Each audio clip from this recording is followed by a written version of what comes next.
Hello friends, this is SP Singh and welcome to crack all exams. प्यारे दोस्तों, CTET जुलाई 2024 को target करते हुए हमारी एसएसटी की क्लासेस कंटिन्यू हैं, जिसमें आज ये जो आप सामने क्लास नंबर देख पा रहे हैं, जो चैप्टर नंबर देख पा रहे हैं, यह चैप्टर नंबर 8 है और एक क्लास 7th की जो ऑफिशियल एनसीईआरटी हिस्ट्री की किताब है, वहाँ से हम इस सब्जेक्ट को कवर कर रहे हैं। और क्लास 7th की हिस्ट्री इसी चैप्टर के साथ आपकी खत्म होती है। इसके बाद जो हिस्ट्री की क्लास रहेगी उसमें हम जो क्लास 8 की कक्षा 8 की जो हिस्ट्री है उसको हम शुरू करेंगे। ओके, और इसी के साथ में आपकी ज्योग्राफी भी क्लास 6 से 7 की खत्म हो चुकी है, आपकी हिस्ट्री भी क्लास 6 7 की खत्म हो चुकी है, क्लास 8 बचा है। ठीक है, उसको भी हम लोग बहुत जल्दी कवर कर लेंगे। आज की क्लास बहुत इंपॉर्टेंट, बहुत यहाँ से कई क्वेश्चंस पूछे गए हैं, एज इट इज पूछे गए हैं, स्टेटमेंट वाले क्वेश्चंस पूछे गए हैं। जो भी विद्यार्थी क्लास में लास्ट तक बना रहता है डेफिनेटली बहुत कुछ सीखने वाला है। एक एक पॉइंट को हाईलाइट किया गया है। ठीक है, बेहतरीन क्लास आज की, बहुत ही बेहतरीन क्लास। तो आइए शुरू करते हैं। और पहली बात तो ये है कि इसमें 2 मानचित्र दिए गए हैं। एक में ये बताया गया है कि यहाँ पे 18वीं शताब्दी में नए राज्यों का गठन किस तरीके से हुआ। ये आपके सामने यहाँ पे मानचित्र है। मुगल साम्राज्य की बाहरी सीमा जो है, ये जो लाइन दिखा रहा है, इस लाइन का मतलब है कि ये मुगल साम्राज्य की बाहरी सीमा है 1700 का। ये 1700 के अकॉर्डिंग ये मैप बनाया गया है। यहाँ पे ये जो आप ये डैश देख पा रहे हैं, ये क्या है? ये मुगल साम्राज्य की बाहरी सीमा है। ठीक है, इसके अंदर क्या है? मुगल साम्राज्य। फिर जो यहाँ पे एक मानचित्र सेकंड दिया गया है, इसमें 18वीं शताब्दी के मध्य ब्रिटिश क्षेत्र की बात की गई है। और इसमें ये जो आप देख पा रहे हैं, ये वाला कलर, जस्ट मिनट प्लीज, ये जो देख पा रहे हैं, ये इस तरीके से ये ब्रिटिश नियंत्रण के अंतर्गत आने वाला क्षेत्र है। ठीक है, ब्रिटिश नियंत्रण के अंतर्गत क्षेत्र, मध्य 18वीं शताब्दी की यहाँ पे बात हो रही है। तो इस तरीके से आइए समझते हैं, शुरू करते हैं क्लास को। और आपसे कहना चाहेंगे, यदि आप चैनल पर नए हो तो सब्सक्राइब जरूर कीजिएगा। 1765 तक यहाँ पे जो है कि ब्रिटिश सत्ता ने पूर्वी भारत के बड़े बड़े हिस्सों को सफलतापूर्वक हड़प लिया था। कब तक? 1765 तक जो ब्रिटिश सत्ता थी, इसने पूर्वी भारत के बड़े बड़े हिस्सों को सफलतापूर्वक क्या कर लिया था? हड़प लिया था, इस पर अपना अधिकार कर लिया था। इसको कुछ खास समझने की आवश्यकता है नहीं, क्योंकि यहाँ से आपसे कहेगा नहीं कि इसमें इसको पहचानिए, देखिएगा। चलिए, इंपॉर्टेंट, 18वीं शताब्दी एक ऐसी अवधि थी। कौन सी? 18वीं शताब्दी एक ऐसी अवधि थी जब भारत में राजनीतिक परिस्थितियां अपेक्षाकृत एक छोटे से समयांतराल में बड़ी तेजी से अचानक क्या हुआ? बदलनी शुरू हो गई थी। ठीक है, क्या कह रहा है? 18वीं शताब्दी एक ऐसी अवधि थी जब भारत में राजनीतिक परिस्थितियां अपेक्षाकृत एक छोटे समयांतराल में बड़ी तेजी से अचानक बदलना शुरू हो गई थी। और यहाँ पे क्या है कि 1707 में औरंगजेब की मृत्यु हुई थी। कब? 1707 में जब औरंगजेब की मृत्यु हुई थी, वहाँ से लेकर के 1761 तक जब पानीपत की तीसरी लड़ाई हुई थी, उसके दौरान उपमहाद्वीप में उत्पन्न हुई जो राजनीतिक शक्तियां हैं, उनके बारे में अभी हम आगे पढ़ने वाले हैं। ठीक है, इतनी बात क्लियर होती है? Very good. चलिए आगे समझते हैं। मुगल साम्राज्य और परवर्ती मुगलों के लिए संकट की स्थिति किस तरीके से पैदा हो गई। यहाँ पे हमने चैप्टर 4 में आपने देखा था कि मुगल साम्राज्य अपनी सफलता की ऊंचाई में किस प्रकार पहुंचा था। ठीक है, यहाँ पे कह रहा है बादशाह औरंगजेब ने दक्कन में 1679 से लेकर के बादशाह औरंगजेब ने दक्कन में 1679 से क्या हुआ? लंबी लड़ाई लड़ते हुए साम्राज्य के सैन्य और वित्तीय संसाधनों को बहुत अधिक उसने खर्च कर दिया। सैन्य का मतलब है सेना से संबंधित, वित्तीय का मतलब है जो और चीज़ें हैं, ठीक है, धन है, वो सारा चीज़ें उन्होंने खर्च कर दिए। और औरंगजेब के उत्तराधिकारियों के शासनकाल में साम्राज्य के प्रशासन की कार्यकुशलता समाप्त होने लगी और मनसबदारों के शक्तिशाली वर्गों को वश में रखना केंद्रीय सत्ता के लिए बहुत ज़्यादा कठिन हो गया था। सूबेदार क्या होता है भाई? सूबे का मतलब होता है कोई प्रांत, कोई देश। ठीक है, और सूबेदार का मतलब यहाँ पे होता है कि उस प्रांत का बड़ा शासक। सूबेदार का मतलब उस प्रांत या उस देश का, उस राज्य का बड़ा शासक। सूबेदार के रूप में नियुक्त जो अभिजात है, अभिजात का मतलब होता है योग्य व्यक्ति, उच्च कुल का, उच्च वंश का। ठीक है, और इनका एक ये शक्तिशाली समूह भी होता है, संगठन भी होता है अभिजात। ठीक है, तो यहाँ पे सूबेदार के रूप में नियुक्त अभिजात यानी कि यहाँ पे उच्च वंश के योग्य व्यक्ति हैं। अक्सर राजस्व और सैन्य प्रशासन, दीवानी और फौजदारी, जो सैन्य प्रशासन है, दीवानी और फौजदारी दोनों कार्यालयों पर नियंत्रण रखते थे। कौन? अभिजात। ये कौन है? ये शक्तिशाली समूह है, यानी कि उच्च वंश के योग्य व्यक्तियों का शक्तिशाली समूह होता था। इससे मुगल साम्राज्य के विशाल क्षेत्रों पर उन्हें विस्तृत राजनीतिक, आर्थिक और सैन्य शक्तियां मिल गई। जैसे जैसे सूबेदारों ने प्रांतों पर अपना नियंत्रण मजबूत कर लिया, शासकों ने अपना जो नियंत्रण था अपने राज्य पर, अपने प्रदेश पर, उसको मजबूत कर लिया, राजधानी में पहुंचने वाले राजस्व की मात्रा में भी कमी आती चली गई। ठीक है, उत्तरी और पश्चिमी भारत के अनेक हिस्सों में हुए जमींदारों और किसानों के विद्रोहों और कृषक आंदोलनों ने इन समस्याओं को और भी गंभीर बना दिया। कभी कभी ये विद्रोह बढ़ते हुए करों के भार के विरुद्ध किए गए थे, यानी कि ये जो विद्रोह थे ये कभी कभी जो टैक्स का जो भार बढ़ रहा था, जो टैक्स बढ़ रहे थे, उसके विरुद्ध किए गए थे। और कभी कभी ये शक्तिशाली सरदारों के द्वारा अपनी स्थिति को मजबूत बनाने की कोशिश में भी लगे हुए थे। पास्ट में भी विद्रोही समूहों ने मुगल सत्ता को चुनौती दी थी। जो विद्रोही समूह थे उन्होंने मुगल सत्ता को चुनौती दी, परंतु अब ऐसे समूहों ने क्षेत्र के आर्थिक संसाधनों का प्रयोग अपनी स्थितियों को मजबूत करने के लिए भी किया।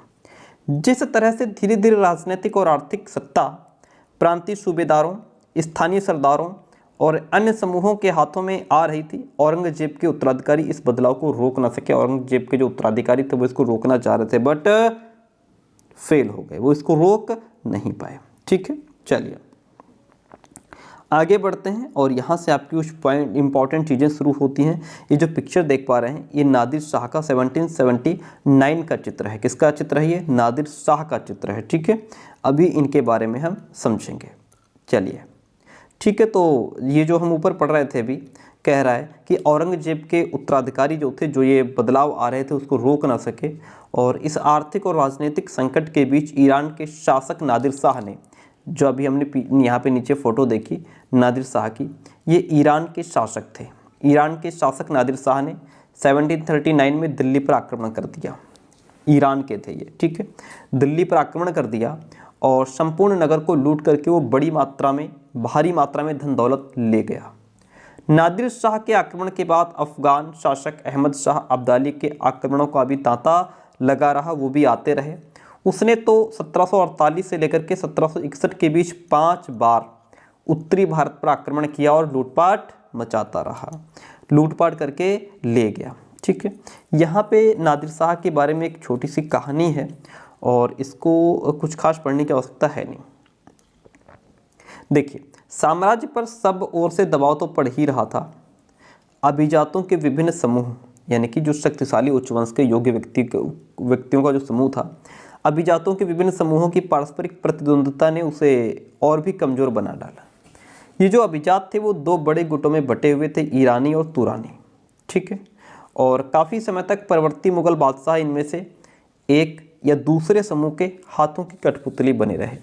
बेहद अपमानजनक स्थिति तब पैदा हो गई जब 2 मुगल बादशाहों फर्रुख सियार, ये जो फर्रुख सियर लिखा हुआ है, ठीक है, फर्रुख सियर, ठीक है, इन्होंने 1713 से लेकर के 1719 तक ये हिंदुस्तान पर इन्होंने हुकूमत की।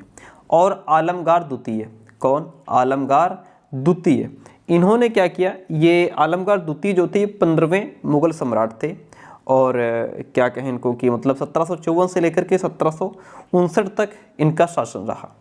इनकी हत्या हो गई और 2 अन्य बादशाह, एक तो अहमद शाह हो गए, ठीक है, 1748 से लेकर के 1754 तक भारत के मुगल सम्राट थे ये, और शाह आलम द्वितीय 1759 में क्या हुआ? ये गद्दी पर बैठे। इनको क्या हुआ? उनके जो अभिजात थे उन्होंने अंधा कर दिया था। क्या कर दिया? अंधा कर दिया।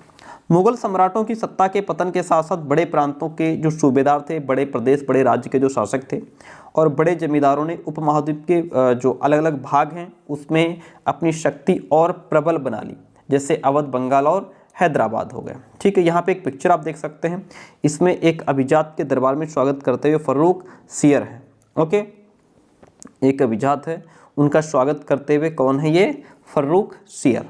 चलिए आगे बात समझते हैं, राजपूत की बात करते हैं। देखिएगा, अभी पिछली क्लास में भी हम लोग राजपूत की बात कर रहे थे।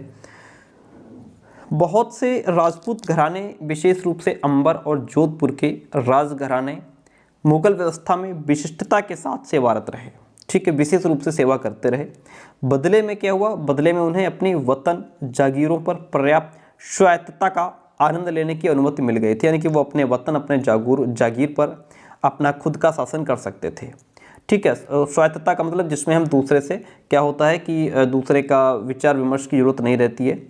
अब 18वीं शताब्दी में इन सॉरी देखिएगा, चलिए, अब 18वीं शताब्दी में इन शासकों ने अपने आसपास के इलाकों पर अपने नियंत्रण का विस्तार करने के लिए, अपने कंट्रोल को और ज़्यादा बढ़ाने के लिए अपने हाथ पांव मारने इन्होंने शुरू कर दिए। जोधपुर के राजा अजीत सिंह कहाँ के थे? ये जोधपुर के थे। इन्होंने भी मुगल दरबार की गुटीय राजनीति में अपने पैर फंसा दिए। इन प्रभावशाली राजपूत घरानों ने गुजरात और मालवा के लाभदायक सूबों की सूबेदारी का दावा किया। जोधपुर के राजा अजीत सिंह को गुजरात की सूबेदारी और अंबर के सवाई राजा जयसिंह को मालवा की सूबेदारी मिल गई। समझिए, जोधपुर के राजा जो अजीत सिंह हैं, इनको गुजरात की सूबेदारी, यानी कि ये गुजरात के शासक बन गए, और अंबर के सवाई राजा जयसिंह मालवा के शासक बन गए। बादशाह जहांदार शाह ने 1713 में इन राजाओं के इन पदों का नवीकरण कर दिया। उन्होंने अपने क्या कहते हैं वतनों के पास, अपने जो उनका वतन था, यानी कि जो भी उनका राज्य था, प्रांत था, पास पड़ोस के शाही इलाकों के कुछ हिस्सों पर कब्जा करने की भी कोशिश की। जोधपुर राजघराने ने नागौर को जीत लिया और अपने राज्य में मिला लिया। किसने? जोधपुर राजघराने ने नागौर को जीत लिया और अपने राज्य में मिला लिया। दूसरी ओर अंबर ने भी बूंदी के बड़े बड़े हिस्सों पर अपना कब्जा कर लिया था। सवाई राजा जयसिंह ने जयपुर में अपनी नई राजधानी स्थापित की। किसने? सवाई राजा जयसिंह ने जयपुर में अपनी नई राजधानी स्थापित की और उसे 1722 में आगरा की सूबेदारी दे दी गई, यानी कि वो आगरा के कौन बन गए? सूबेदार, शासक बन गए। 1740 के दशक से राजस्थान में मराठों के अभियानों ने इन रजवाड़ों पर भारी दबाव डालना शुरू कर दिया, जिससे उनका अपना विस्तार आगे होने से रुक गया। ठीक है, यहाँ पे एक पिक्चर आप देख पा रहे हैं, चित्तौड़गढ़ किला है, ये राजस्थान का है। आइए इसको समझिए, देखिएगा, ये चित्तौड़गढ़ किला है राजस्थान का। कई राजपूत सरदारों ने पहाड़ियों की चोटियों पर किले बनवाए थे जो सत्ता के केंद्र बने। व्यापक किलेबंदी के साथ इन भव्य संरचनाओं में नगर, महलें, मंदिर, व्यापारिक केंद्र, जल संग्रहण, जैसा कि आप देख सकते हैं, संरचनाएं और अन्य इमारतें हुआ करती थी। चित्तौड़गढ़ किले में तालाब, कुंडी यानी कि कुएं, बावली जैसे कई जल निकाय भी देखने को मिलते हैं, या उसमें थे ये चीज़ें थी उसमें। ठीक है, चलिए एक पॉइंट है यहाँ पे, इसको समझते हैं। देखिएगा, कई राजपूत शासकों ने मुगलों का अधिराजत्व स्वीकार किया, उनका अधिकार जो है स्वीकार किया, लेकिन मेवाड़ एकमात्र ऐसा राजपूत राज्य था जिसने मुगल सत्ता को चुनौती दी थी। राणा प्रताप 1572 में उदयपुर और मेवाड़ के बड़े क्षेत्र पर नियंत्रण के साथ मेवाड़ की राजगद्दी पर आसीन हुए। कौन? राणा प्रताप। कब? 1572 में। राणा के पास मुगल अधिराजत्व को स्वीकार करने के लिए कई दूतों को भेजा गया, लेकिन वे अपने निर्णय पर अड़े रहे, मजबूत रहे अपने निर्णय पर। ठीक है, जयपुर के राजा जयसिंह हैं, इनके बारे में यहाँ पे एक वर्णन है। 1772 के एक फारसी वृत्तांत है, उसमें राजा जयसिंह का वर्णन है। इनके बारे में क्या कहा गया है? राजा जयसिंह जो हैं ये अपनी सत्ता की चरम सीमा पर थे और 12 वर्ष के लिए वे आगरा के सूबेदार भी रहे। कौन? राजा जयसिंह। और 5 या 6 वर्ष के लिए मालवा के भी रहे। उनके पास विशाल सेना, तोपखाना, भारी मात्रा में धन संपदा थी। उनका प्रभाव दिल्ली से लेकर नर्मदा के तट तक फैला हुआ था। यहाँ पे एक पिक्चर आप देख सकते हैं, ये मेहरानगढ़ किला है जोधपुर का। क्या है? ये मेहरानगढ़ किला है जोधपुर का। ठीक है, यहाँ पे, और ये जयपुर में जंतर मंतर की तस्वीर आपके सामने है। जयपुर में जंतर मंतर की तस्वीर यहाँ पे आप देख सकते हैं। ओके, एक और पॉइंट है, इसको समझिए। अम्बेर के शासक सवाई जयसिंह ने दिल्ली, जयपुर, उज्जैन, मथुरा और वाराणसी में 5 खगोलीय वेधशालाओं का निर्माण किया था। कितने? अम्बेर के शासक सवाई जयसिंह ने दिल्ली, राजपुर, उज्जैन, मथुरा और वाराणसी में कितने खगोलीय वेधशालाओं का निर्माण किया था? 5 खगोलीय वेधशालाओं का निर्माण किया। जंतर मंतर के नाम से विख्यात इन वेधशालाओं में खगोलीय पिंडों के अध्ययन के लिए कई उपकरण भी मौजूद हैं जिनसे खगोलीय पिंडों का अध्ययन किया जाता है। ओके, इतनी बात क्लियर होती है? Very good. चलिए आगे समझते हैं चीज़ों को। आज़ादी हासिल करना। देखिए, सिखों की बात हम पहले भी कर चुके हैं और अब फिर हम सिख के बारे में पढ़ने जा रहे हैं। चलिए देखिए, क्या हुआ कि चैप्टर 6 में आपने पढ़ा कि 17वीं शताब्दी के दौरान सिख एक राजनीतिक समुदाय के रूप में गठित हो गए। इससे पंजाब के क्षेत्रीय राज्य निर्माण को बढ़ावा मिला। गुरु गोविंद सिंह ने 1699 में खालसा पंथ की स्थापना की। क्या? गुरु गोविंद सिंह ने 1699 में खालसा पंथ की स्थापना से पहले और उसके पश्चात राजपूत और मुगल शासकों के खिलाफ कई लड़ाइयाँ लड़ी। 1708 में गुरु गोविंद सिंह की मृत्यु हुई और जिसके बाद बंदा बहादुर के नेतृत्व में खालसा ने मुगल सत्ता के खिलाफ विद्रोह भी किए। उन्होंने बाबा गुरु नानक और गुरु गोविंद सिंह के नामों वाले सिक्के गढ़ करके अपने शासन को सार्वभौम बताया। ठीक है, ओके, इतनी बात क्लियर होती है। सतलुज और यमुना नदियों के बीच के क्षेत्र में उन्होंने अपने प्रशासन की स्थापना भी की। 1715 में बंदा बहादुर को बंदी बना लिया गया और उसे 1716 में मार भी दिया गया। ठीक है, 18वीं शताब्दी में कई योग्य नेताओं के नेतृत्व में सिखों ने अपने आप को पहले जत्थों में और बाद में मिसलों में संगठित कर लिया। इनके जत्थे बना लिए गए। इन जत्थों और मिसलों की संयुक्त सेनाएं 10 दल खालसा कहलाती थी। उन दिनों दल खालसा बैसाखी और दिवाली के पर्व पर अमृतसर में मिलते थे। क्या होता था उन दिनों? ये जो दल खालसा होता था, यानी कि जिसमें जत्थे और मिसलों के जो संगठित सेना होती थी वो दल खालसा कहलाती थी। ये सब लोग जो है कि बैसाखी और दिवाली के त्यौहार पर अमृतसर में मिलते थे। इन बैठकों में वे सामूहिक निर्णय लिया करते थे जिन्हें गुरुमत्ता यानी कि गुरु के प्रस्ताव कहा जाता था। यानी कि जो निर्णय लिए जाते थे उसको गुरु का प्रस्ताव माना जाता था। सिखों ने राखी व्यवस्था स्थापित की। वेरी गुड, राखी व्यवस्था, यहाँ से रिलेटेड क्वेश्चन, राखी वाला क्वेश्चन पूछा गया है, राखी व्यवस्था वाला। ठीक है, तो ये सिखों ने स्थापित की थी, जिसके अंतर्गत किसानों से उनकी उपज का 20% कर के रूप में लेकर के बदले में उन्हें संरक्षण प्रदान किया जाता था। ये पूरा स्टेटमेंट यहाँ से यहाँ तक दिया गया था। ठीक है, तो आप इन चीज़ों को डीपली पढ़िए ताकि आपका कोई भी क्वेश्चन छूटे नहीं। यहाँ पे एक पिक्चर आप देख पा रहे हैं सामने, ये 10वें गुरु, सिखों के 10वें गुरु गुरु गोविंद सिंह जी हैं। ये जो तलवार है महाराजा रणजीत सिंह जी की तलवार है। किसकी? महाराजा रणजीत सिंह जी की तलवार आप सामने देख पा रहे हैं। आगे बढ़ते हैं, देखिएगा, बहुत इंपॉर्टेंट चीज़ें हैं, बहुत इंपॉर्टेंट चैप्टर है हमारा ये। चलिए देखिएगा और चलिए क्लास कैसे रही आप कमेंट करके ज़रूर बताएंगे। और बाकी प्रैक्टिस सेट भी चल रहा है आपका। गुरु गोविंद सिंह ने खालसा को प्रेरित किया था कि शासन उनके भाग्य में है और अपने सुनियोजित संगठन के कारण खालसा पहले मुगल सूबेदारों के खिलाफ और फिर अहमद शाह अब्दाली के खिलाफ सफल विरोध प्रकट कर सका। अहमद शाह अब्दाली ने मुगलों से पंजाब का समृद्ध प्रांत और सरहिंद की सरकार को अपने कब्जे में कर लिया था। खालसा ने 1765 में अपना सिक्का गढ़ करके सार्वभौम शासन की घोषणा भी की।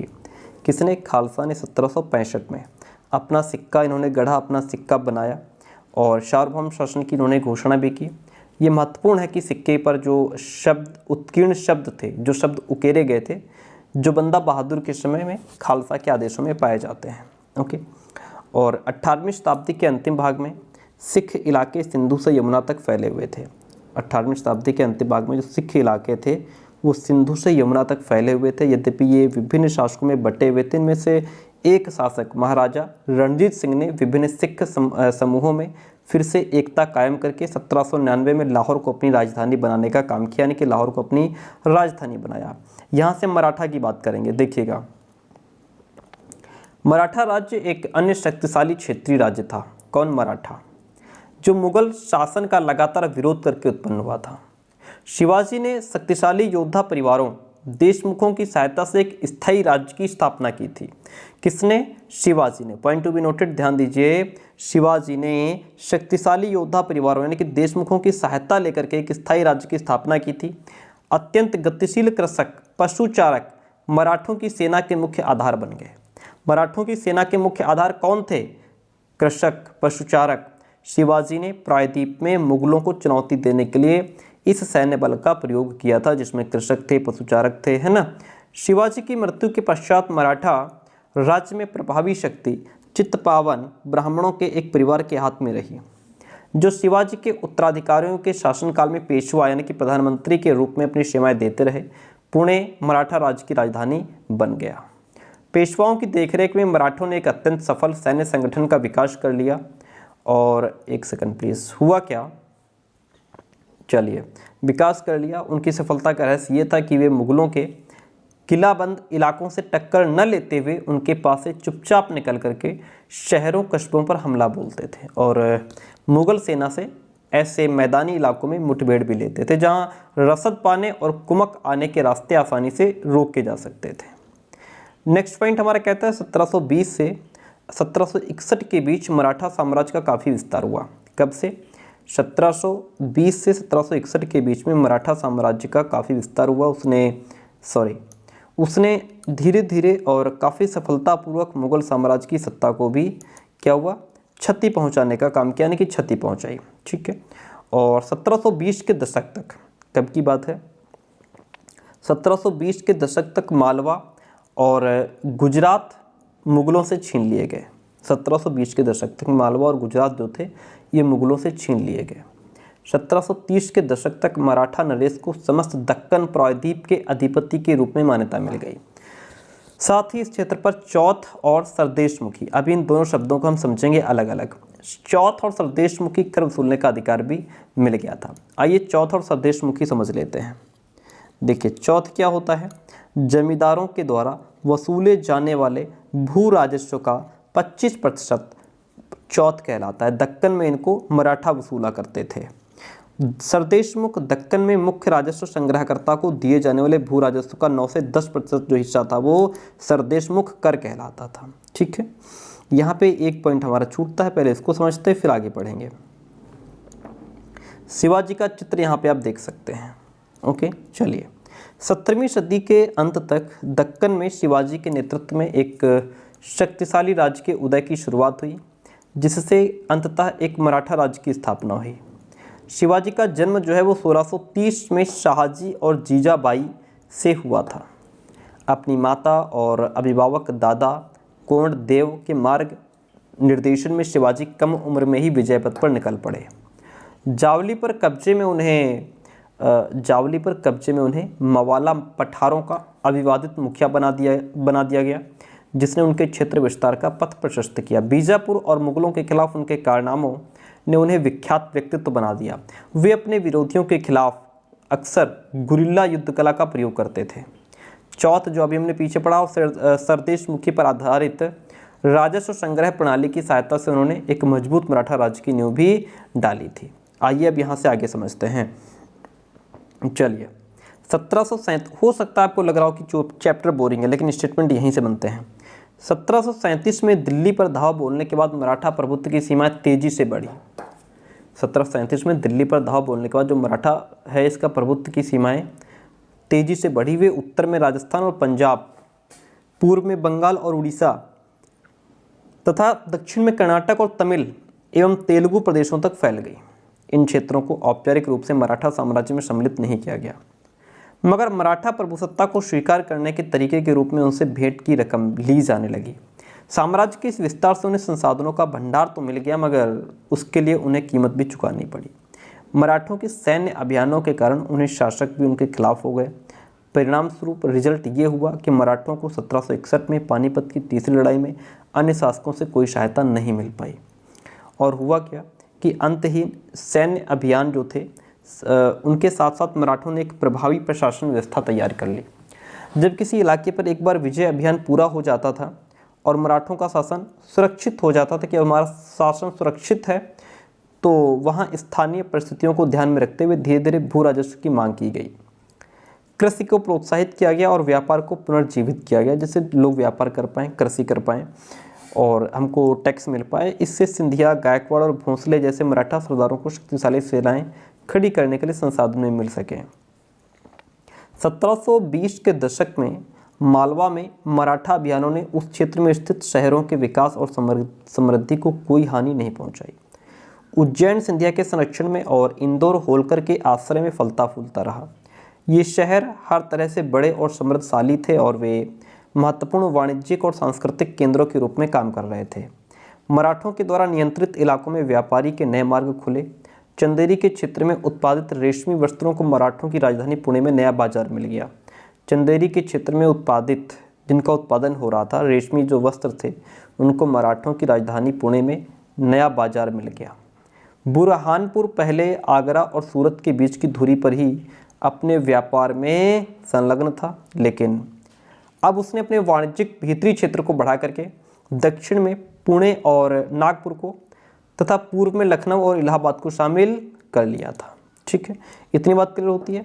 यहाँ पे देखिएगा, बाजीराव की बात की गई। बाजीराव प्रथम, जो बाजीराव बल्लाल के नाम से भी जाने जाते हैं, पेशवा बालाजी विश्वनाथ के पुत्र थे और वह एक महान मराठा सेनापति था। उन्हें विंध्य के पार मराठा राज्य के विस्तार का श्रेय भी प्राप्त है तथा वे मालवा, बुंदेलखंड, गुजरात और पुर्तगालियों के खिलाफ सैन्य अभियानों के लिए भी जाने जाते हैं। इतनी बात क्लियर होती है, वेरी गुड। यहाँ से हम जाट के बारे में जानेंगे, जाटों के बारे में पढ़ेंगे, फिर हमारा चैप्टर एंड हो जाएगा। देखिएगा, यहाँ से भी कई क्वेश्चंस पूछे गए हैं। जाट, अन्य राज्यों की तरह जाटों ने भी 17वीं और 18वीं शताब्दियों में अपनी सत्ता को मजबूत किया। अपने नेता चूड़ामन के नेतृत्व में जाटों ने दिल्ली के पश्चिम में स्थित क्षेत्रों पर अपना नियंत्रण कर लिया। 1680 के दशक तक आते आते उनका प्रभुत्व दिल्ली और आगरा के दो शाही शहरों के बीच के क्षेत्र पर होना शुरू हो गया। वस्तुतः कुछ अरसे के लिए वे आगरा शहर के अभिरक्षक भी बन गए थे। ठीक है, इतनी बात क्लियर होती है। जाट समृद्ध कृषक थे, यानी कि अच्छे किसान थे, समृद्धशाली थे। उनके प्रभुत्व क्षेत्र में पानीपत और बल्लभगढ़ जैसे शहर महत्वपूर्ण व्यापारिक केंद्र बन गए थे। सूरजमल के राज में भरतपुर शक्तिशाली राज्य के रूप में उभर करके सामने आया। 1739 में जब नादिर शाह ने दिल्ली पर हमला बोलकर उसे लूटा तो दिल्ली के कई प्रतिष्ठित व्यापारियों ने भरतपुर में शरण ले ली। नादिर शाह के पुत्र जवाहिर शाह के पास 30,000 सैनिक थे। उसने 20,000 अन्य सैनिक मराठाओं से लिए, 15,000 सैनिक सिखों से लिया और इन सबके बलबूते पर वो मुगलों से लड़ पाया। जहां भरतपुर का किला काफ़ी हद तक पारंपरिक शैली में बनाया गया, वहीं दीग में जाटों ने अंबर और आगरा की शैलियों को समन्वय करते हुए एक विशाल बाग महल भी बनवाया। शाही वस्तुकला से जिन रूपों को पहली बार शाहजहां के युग में जोड़ा गया था, दीग की इमारतें उन्हीं रूपों के नमूने पर बनाई गई थी। यहाँ पे नीचे एक फ़ोटो है, एक पिक्चर है, ये आप देख सकते हैं। यहाँ पे लिखा है 18वीं शताब्दी का दीग का राजमहल समूह है। इमारत की छत पर मुख्य सभा भवन के बांग्ला गुंबद पर गौर कर सकते हैं आप। ठीक है, चलिए यहाँ पे एक स्टेटमेंट है, इसको थोड़ा सा हम लोग जान लेंगे। जाटों की शक्ति सूरजमल के समय पराकाष्ठा पर पहुंची, जिन्होंने 1756 से 63 के दौरान भरतपुर जाट राज्य को आज जो कि आधुनिक राजस्थान में है उसमें संगठित कर लिया। और सूरजमल के राजनीतिक नियंत्रण में जो क्षेत्र शामिल थे उसमें आधुनिक पूर्वी राजस्थान, दक्षिणी हरियाणा, पश्चिमी उत्तर प्रदेश और दिल्ली भी शामिल हुए। सूरजमल ने कई किले और महल बनवाए, जिसमें भरतपुर का प्रसिद्ध लोहागढ़ का किला इस क्षेत्र में बने सबसे मजबूत किलों में से एक था या एक माना जाता है। ओके, इतनी बात क्लियर होती है, वेरी गुड। चैप्टर हमारा कंप्लीट होता है। बहुत कुछ समझने को नहीं था, लेकिन फिर भी बहुत कुछ था। चैप्टर इंपॉर्टेंट था। इसी के साथ में जो क्लास हम आपको बता देते हैं, समझा देते हैं, कक्षा 6 की हिस्ट्री, कक्षा 7 की हिस्ट्री कंप्लीट हो गई। ठीक है, अब नेक्स्ट क्लास में हम लोग कक्षा 8 की हिस्ट्री को शुरू करेंगे। ठीक है।